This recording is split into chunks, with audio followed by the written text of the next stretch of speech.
Imagine standing in New York City in the late 1800s. The streets are bustling, the energy is electric, but there's a problem.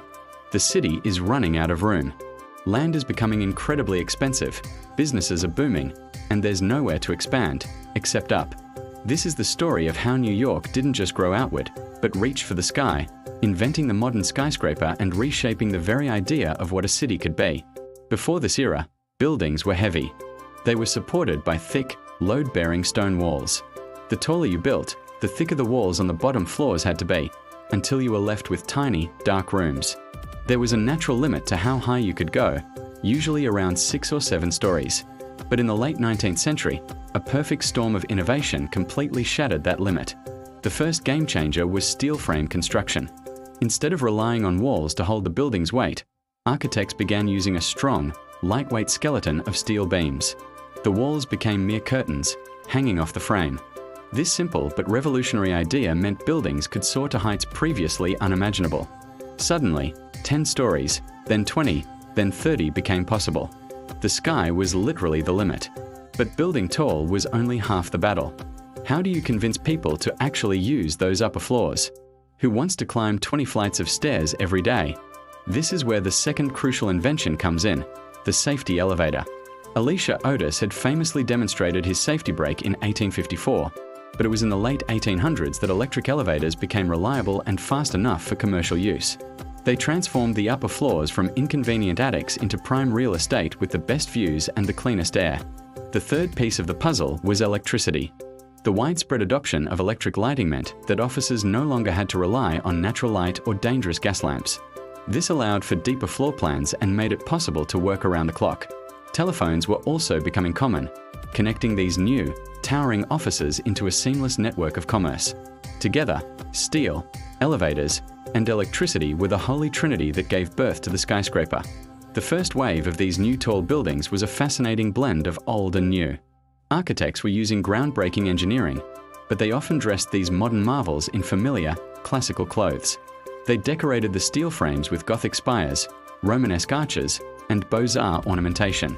It was as if they were trying to connect this radical new building type to the grand traditions of the past to make them feel solid and respectable. A perfect example is one of New York's most beloved and unique landmarks, the Flatiron Building.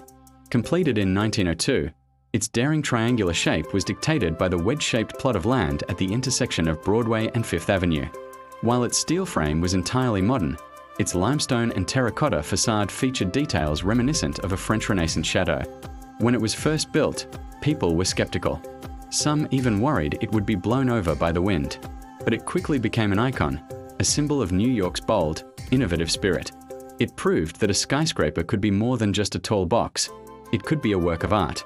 As the race for height intensified, skyscrapers became powerful symbols of corporate prestige. In an age of robber barons and industrial giants, building the tallest tower was the ultimate status symbol. Banks, insurance companies, and major corporations poured fortunes into creating their own signature buildings. The Singer Building, the Woolworth Building, nicknamed the Cathedral of Commerce, each briefly held the title of the world's tallest, their ornate spires piercing the clouds. These weren't just office buildings, they were advertisements in the sky, broadcasting the power and success of the companies within. While corporations were building their towers of commerce, another architectural style was defining the city's public face, Beaux-Arts. This style, rooted in the classical traditions of Greece and Rome, was all about grandeur, symmetry, and elaborate decoration. It was meant to project a sense of order, culture, and civic pride. Think of the majestic Grand Central Terminal. It's not just a train station, it's a temple to transportation. Its vast main concourse, with its celestial ceiling, was designed to awe and inspire the millions who passed through it. Then there's the New York Public Library on Fifth Avenue. Flanked by its famous stone lions, patience, and fortitude, this building is a masterpiece of the Beaux-Arts style. Its grand reading rooms and marble halls were a clear statement that New York was not just a center of money, but also a capital of culture and learning. These buildings provided a sense of classical permanence and stability, a beautiful counterpoint to the restless, vertical energy of the skyscrapers rising all around them. The impact of these new tall buildings on daily life was profound. The skyline, once dominated by church steeples, was being redrawn into a jagged silhouette of man-made mountains. Down on the street, the experience of the city was changing too. The tall towers cast long shadows, creating urban canyons where sunlight struggled to reach. Wind patterns were altered, creating surprising gusts at street corners. Life inside these buildings was also a new experience. Thousands of workers would pour into a single building each morning, creating a density of human activity never seen before. The elevator became a new kind of public space, a vertical street carrying people up and down all day. New York's identity was being forged. It was becoming a vertical metropolis, a city of crowds, ambition, and relentless energy. By the early 20th century, the skyscraper was no longer a curious experiment. It was the future of the American city. The innovations pioneered in New York, the steel frame, the elevator, the very idea of building toward the sky, spread across the country and then the world. Chicago, of course, was a close rival in this architectural race, but it was New York's dramatic, concentrated skyline that captured the global imagination. This era laid the foundation for the city we know today.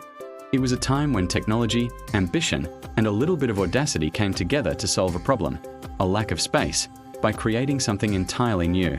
The early skyscrapers of New York are more than just old buildings.